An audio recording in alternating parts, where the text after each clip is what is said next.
A 9-year-old girl was locked in a basement after watching her stepfather beat her mother unconscious.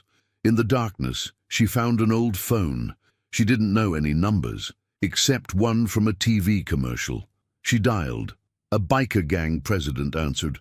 "Please help me. He's going to kill my mom. Then he's coming for me." 4 hours later, 38 Hells Angels surrounded the house. What they discovered inside would haunt them forever and expose a killer who had been hiding in plain sight. If this satisfies your heart, please like, comment, and follow. The first punch knocked her mother off her feet. Lucy watched from the kitchen doorway, frozen, as her stepfather's fist connected with her mother's face. The sound was wet, wrong, like something breaking that should never break. "I told you," Ray said, his voice calm, almost bored. "I told you what would happen if you talked to him again." "I wasn't. Ray, please. He's just my co-worker." The second punch cut off her words. Lucy's mother crumpled against the refrigerator, blood streaming from her nose. She was trying to crawl away, hands slipping on the tile floor, whimpering like an animal. Ray followed her, slow, patient, like he had all the time in the world. "Please," her mother sobbed. "Lucy's watching. Please, not in front of Lucy." Ray turned. His eyes found Lucy in the doorway. Cold eyes, empty eyes. The eyes of a man who had stopped being human a long time ago. "Go to your room, Lucy." Lucy couldn't move. Her legs wouldn't work. Her voice wouldn't work. Everything was frozen except the tears streaming down her face. "I said go to your room." He took a step toward her, just one, but it was enough. Lucy ran, not to her room. She was too scared for that, too panicked to think. She just ran, through the kitchen, down the hall, toward the basement door that was always locked, always forbidden. But tonight it was open. She didn't think. She just dove through it, tumbling down the stairs, crashing into the concrete floor at the bottom. Pain exploded in her shoulder, her knee, her forehead where it hit the edge of a shelf. Above her she heard the door slam shut, then the lock clicking into place. Then Ray's voice muffled through the wood. "You want to hide? Fine, hide. When I'm done with your mother, I'll come get you, and then you'll learn what happens to little girls who don't listen." Footsteps walking away, then screaming. Her mother's screaming. Lucy pressed her hands over her ears and sobbed. The basement was dark. Not completely. A thin sliver of moonlight crept through a window near the ceiling, but it was enough to see shapes, boxes, old furniture, the hulking shadow of a broken washing machine, and something else. Lucy wiped her eyes, tried to make herself stop shaking. She had to think, had to do something. Her mother was up there, and Ray was hurting her, and nobody was coming to help. Nobody knew. The neighbors wouldn't hear. They never did. Ray had made sure of that. He played music loud when he disciplined his wife, called it privacy, called it family business. The police wouldn't come. Lucy had tried to tell a teacher once, and the teacher had called Ray, and that night was the first time he'd hit Lucy too. Nobody would save them, unless Lucy could find a way. She crawled through the darkness, searching. For what? She didn't know. A weapon, a way out, something. Her hand touched something cold and plastic. A phone. An old cordless phone, the kind with the stubby antenna and the green buttons that lit up when you pressed them. It was buried behind a box of Christmas decorations, covered in dust, forgotten. Lucy held her breath and pressed the talk button. Dial tone. It still worked. Her heart pounded so hard she thought it might explode. A phone. She had a phone. She could call for help. But who? She didn't know the number for police. Ray had made sure of that. No 911 in this house, he said. No calling anyone without permission. She didn't know any numbers at all, except one. 555 Ride, the motorcycle commercial. It played every afternoon during the cartoons she watched while waiting for her mother to come home from work. A man with a deep voice saying, "Call 555 Ride for the ride of your life." It was stupid. It was probably a store or something, but it was the only number Lucy knew. She dialed. The phone rang once, twice, 3 times. Click. "Yeah?" A man's voice, rough, annoyed, like he'd been woken up.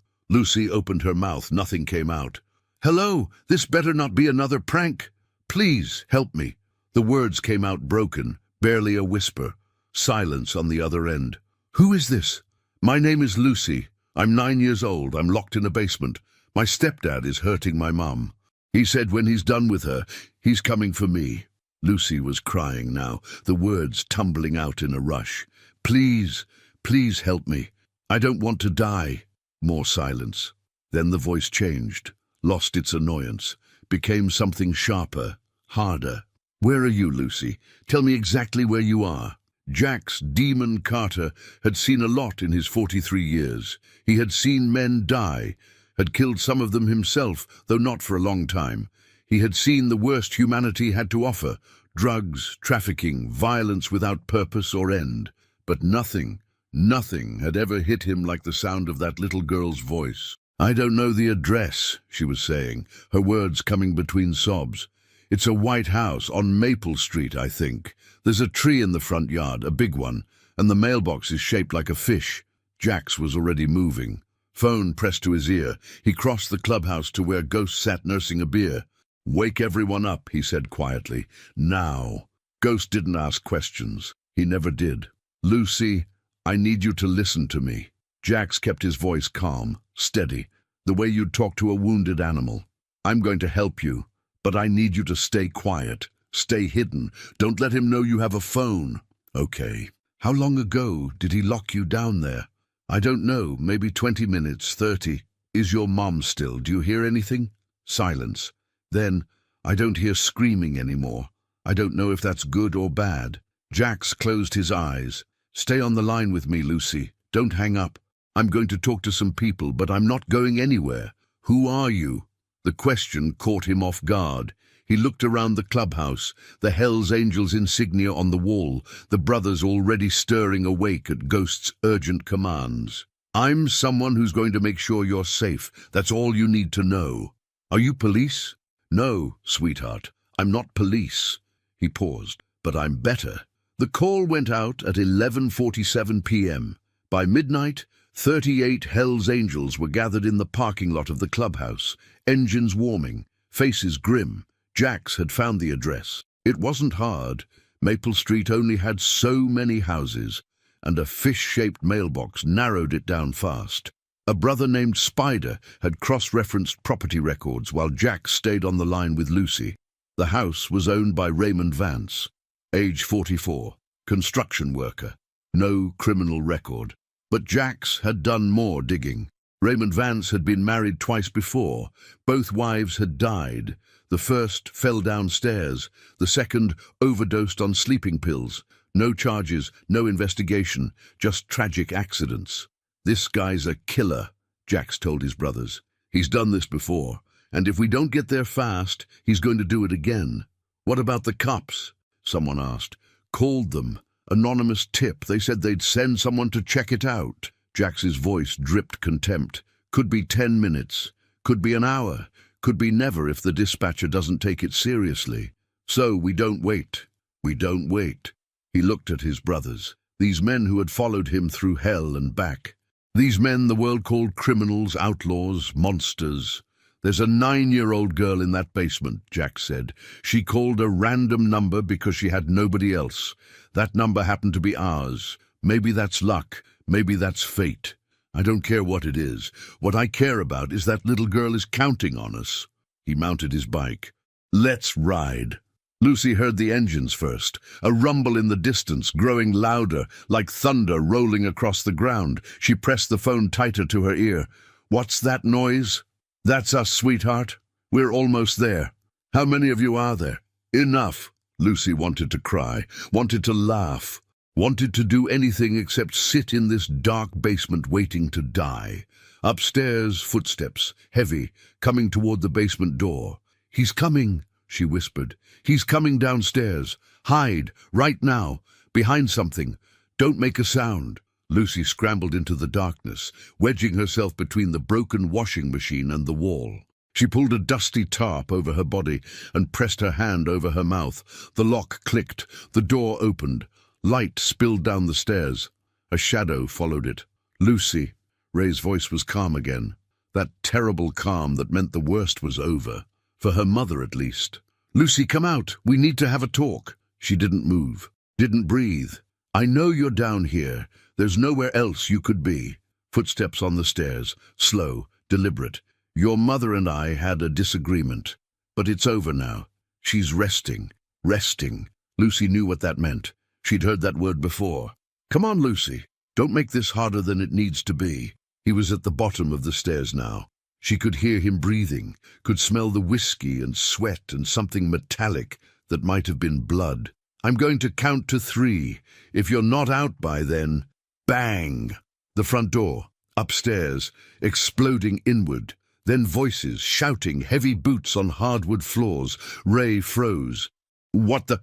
He ran back up the stairs. Lucy heard him shouting, heard crashes and thuds and more shouting, then a sound she would never forget. A man's scream, Ray's scream, cut short, then silence, then a different voice, deep, rough, the voice from the phone.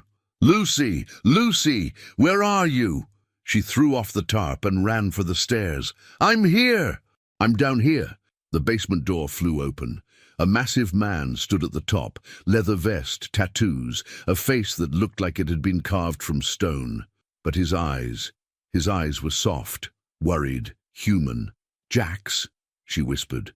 "Yes, sweetheart, it's me." He came down the stairs, moving carefully, hands raised so she could see them. "It's okay. You're safe now. It's over."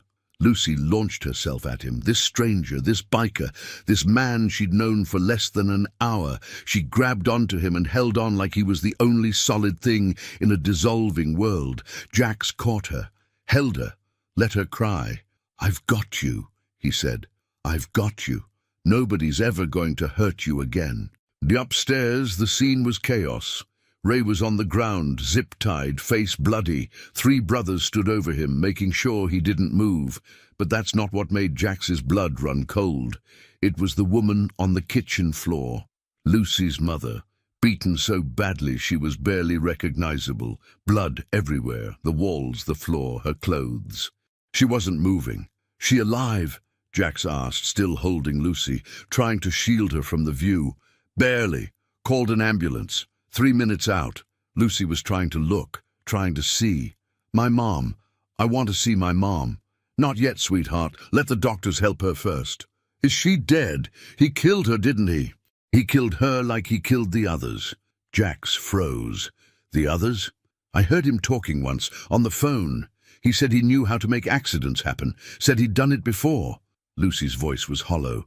"He was going to kill us both. I know he was." Jax looked at Ray on the floor, at the monster who had hidden behind a normal face for years, who had killed 2 women and almost killed a third, who would have killed a 9-year-old girl if a random phone call hadn't changed everything. "Ghost," Jax said quietly. "Make sure the cops know about his previous wives. Make sure they dig." Already on it.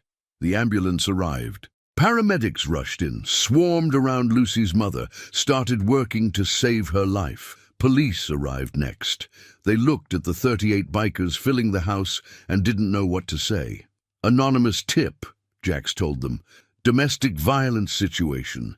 We were in the neighborhood." The cops didn't believe him, but they couldn't prove otherwise. And they had bigger problems, like the man on the floor who was about to be connected to 2 unsolved deaths. Lucy rode to the hospital in the ambulance, holding her mother's hand. She didn't let go the entire way. "You're going to be okay, Mom. You're going to be okay. The motorcycle man saved us. He came when I called. He saved us." Her mother couldn't hear her, might never hear her again. But Lucy kept talking anyway, because hope was all she had left. And sometimes hope is enough. The hospital waiting room became a sea of leather. 38 Hell's Angels took over the entire floor. They filled chairs, leaned against walls, stood guard at every entrance. Nurses looked nervous. Security looked terrified. Nobody asked them to leave. Lucy sat in the middle of it all, wrapped in a blanket someone had found, clutching a cup of hot chocolate she couldn't drink. Her eyes were fixed on the doors to the ICU, waiting for news that might never come. Jax sat beside her. He hadn't left her side since the basement. "What's taking so long?" Lucy whispered. "Doctors have to be careful. Your mom was hurt pretty bad. They're doing everything they can." What if everything isn't enough? Jax didn't have an answer for that. He had seen enough death to know that sometimes everything wasn't enough. Sometimes people died despite the best efforts of everyone involved, but he couldn't tell a 9-year-old that. "Your mum's a fighter," he said instead. "She's been fighting for you for years, right? Protecting you, trying to keep you safe?" Lucy nodded slowly. "That kind of strength doesn't just disappear. She's in there fighting right now. For you." She always said she'd leave him. Every time he hit her, she said, "This is the last time." But then she'd forgive him, or he'd promise to change, or she'd say we had nowhere else to go. Lucy's voice cracked. Why didn't she just leave? It was the question every survivor asked, the question that haunted every victim's family, the question with no good answer. "Because it's not that simple," Jack said carefully. "People like Ray, they don't just hit, they control, they isolate, they make their victims believe they can't survive without them. It's not your mom's fault she couldn't leave, it's his fault for making leaving feel impossible." Lucy thought about that. About all the times Ray had told her mother she was worthless, stupid, lucky to have him. About the way he'd cut off her friends, her family, anyone who might have helped. "I hate him." "Good, you should. Is it wrong to want him to die?" Jax was quiet for a moment, then, "No, it's not wrong, it's human. Someone hurt the person you love most in the world. Wanting them to suffer is natural." He paused. "But here's what I've learned. People like Ray, they suffer more in prison than they ever would dead. Every day, locked in a cage, knowing everyone knows what they are, knowing they'll never hurt anyone again. That's justice." "Will he go to prison?" "He's going to prison for a very long time, and when the cops finish digging, it's going to be even longer." The digging took 3 days. Ray Vance's previous wives were exhumed. New autopsies were performed. Evidence that had been overlooked or ignored was re-examined with fresh eyes. The first wife, Margaret, hadn't fallen down the stairs. She'd been pushed. The injuries were inconsistent with an accidental fall. A neighbor came forward who had heard screaming that night but never reported it. The second wife, Carol, hadn't overdosed. The pills in her system were a type she'd never been prescribed. Her sister produced journals showing Carol had been planning to leave Ray, had even contacted a divorce lawyer the week before she died. 2 murders, hidden in plain sight for years. The news exploded. Construction worker linked to 3 attacks. 2 deaths. Serial domestic abuser caught after girl's desperate 911 call. They got the story wrong, of course, they always did. The report said Lucy had called 911, said police had rescued her, said the system had worked. Nobody mentioned the 38 bikers who had actually broken down the door. Jax didn't care about credit. He cared about results. And the result was this. Ray Vance was charged with 2 counts of first-degree murder, 1 count of attempted murder, assault on a minor, and unlawful imprisonment.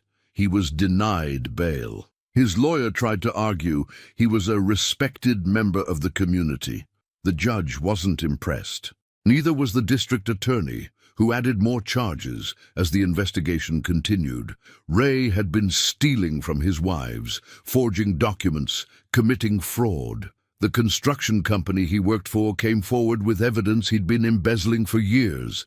The man who had seemed so normal, so ordinary, so invisible, was revealed as a monster wearing human skin, and Lucy had exposed him with a single phone call to a number she'd memorized from a TV commercial.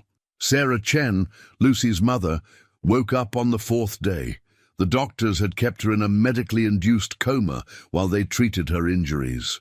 Fractured skull, broken ribs, internal bleeding, damage so severe they weren't sure she'd survive, let alone wake up. But she did. Lucy was there when her mother's eyes opened.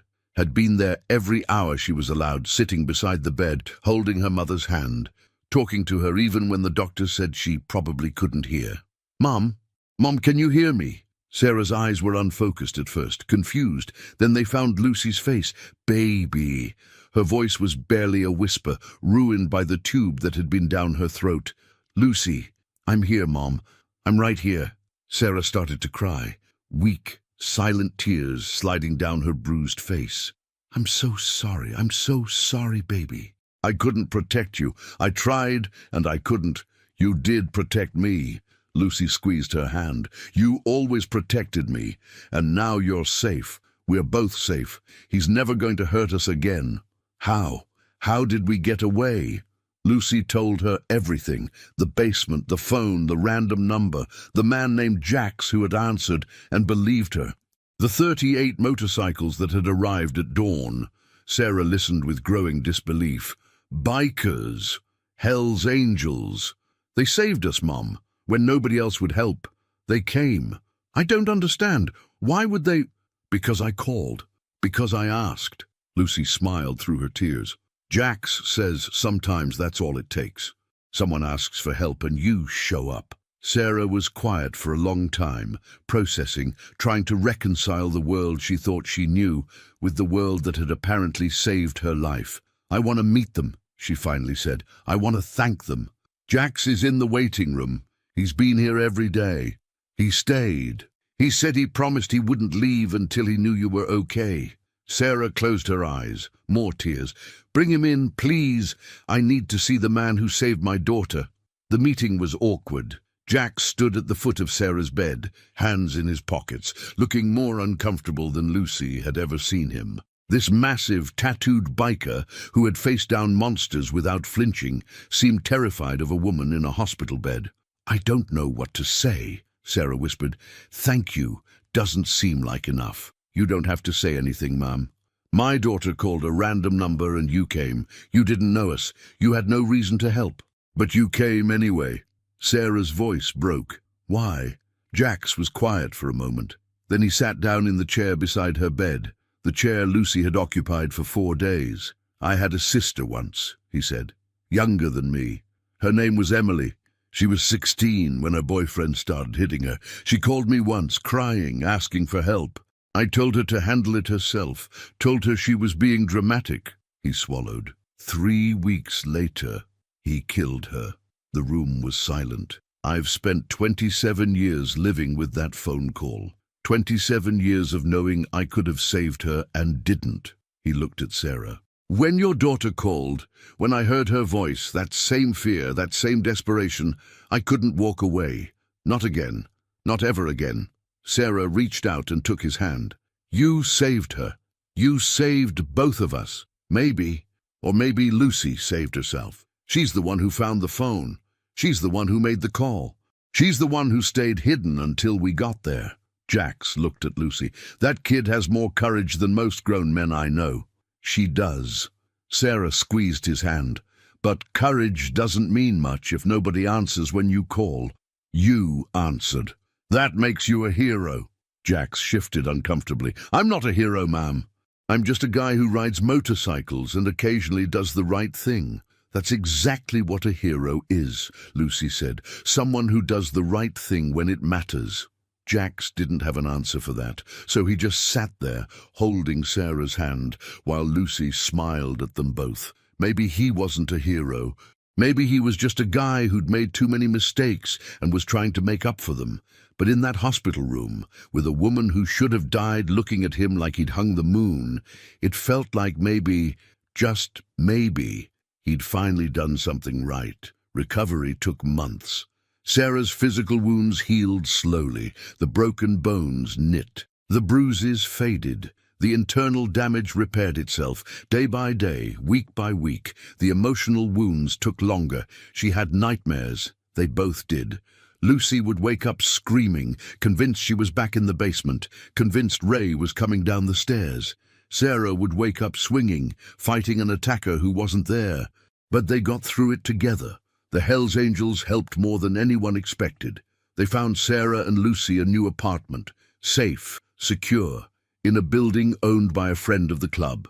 They paid the first 6 months' rent anonymously. They set up a security system that would have made the FBI jealous. They showed up for birthdays, for holidays, for random Tuesday nights when Sarah was working late and Lucy needed someone to help with homework. Jax came by every week, sometimes more. At first it was just checking in, making sure they were okay, making sure Ray's associates, if he had any, weren't causing trouble. Then it became something else. "You don't have to keep coming," Sarah told him one evening, 3 months after the rescue. Lucy was asleep in her room. They were sitting on the couch, drinking coffee that had long gone cold. "We're safe now. You've done enough." "I know I don't have to." Jax stared at his cup. "I want to." "Why?" "Honestly, I don't know.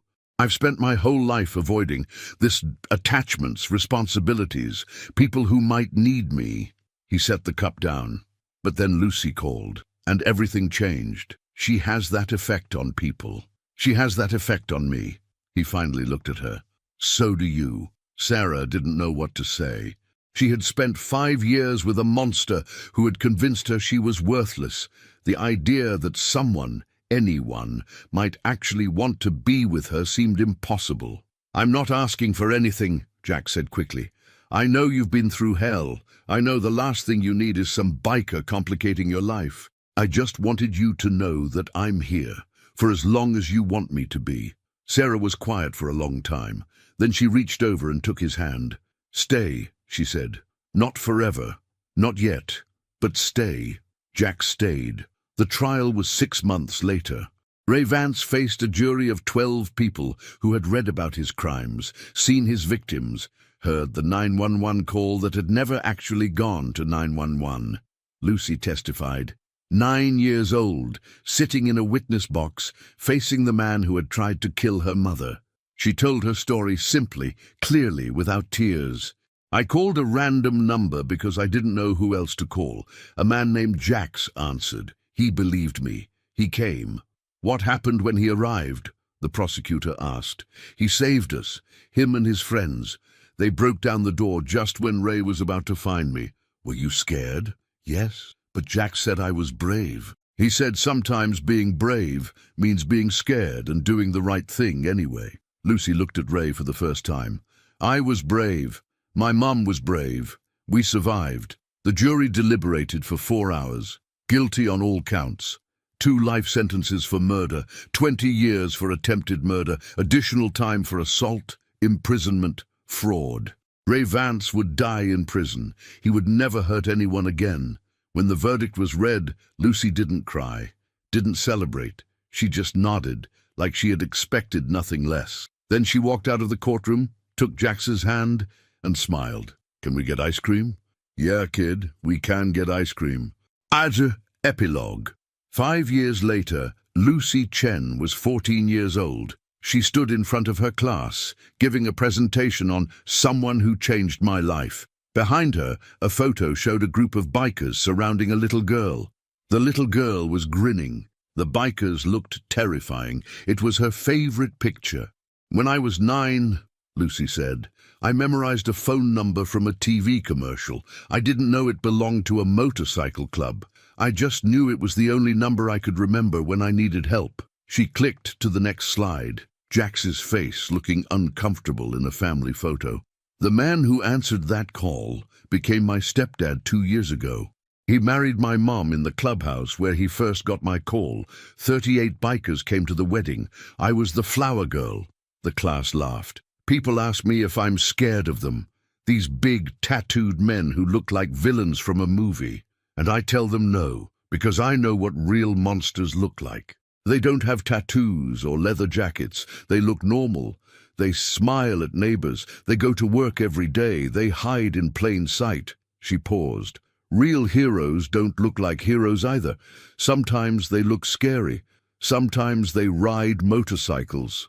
Sometimes they answer random phone calls from terrified little girls and drive through the night to save them." She clicked to the final slide, the words 555 ride in big letters. "That's still our number, by the way. The club kept it after everything that happened. They get calls sometimes, not all real emergencies, but some. And every time someone calls asking for help, they answer." She looked at her classmates. "Because that's what heroes do. They show up, they answer. They don't ask if you deserve help or if it's convenient. They just come." She smiled. "So, if you ever need help and don't know who to call, try a random number. You never know who might answer. You never know who might become your family." The class applauded. In the back of the room, Jax wiped his eyes and pretended it was allergies. Sarah squeezed his hand. "Proud of her. Proudest I've ever been of anyone. She gets it from you, you know. That bravery." Jax shook his head. "She had it before I showed up. I just gave her somewhere safe to let it grow." They watched their daughter accept congratulations from her classmates. This girl who had called a random number in the darkest moment of her life. This girl who had survived. This girl who had become a light in a world that had tried so hard to break her. Sometimes the most important calls we make are to numbers we don't even know. Sometimes the people who save us are the ones we'd least expect. And sometimes, just sometimes, a random phone call changes everything. The end.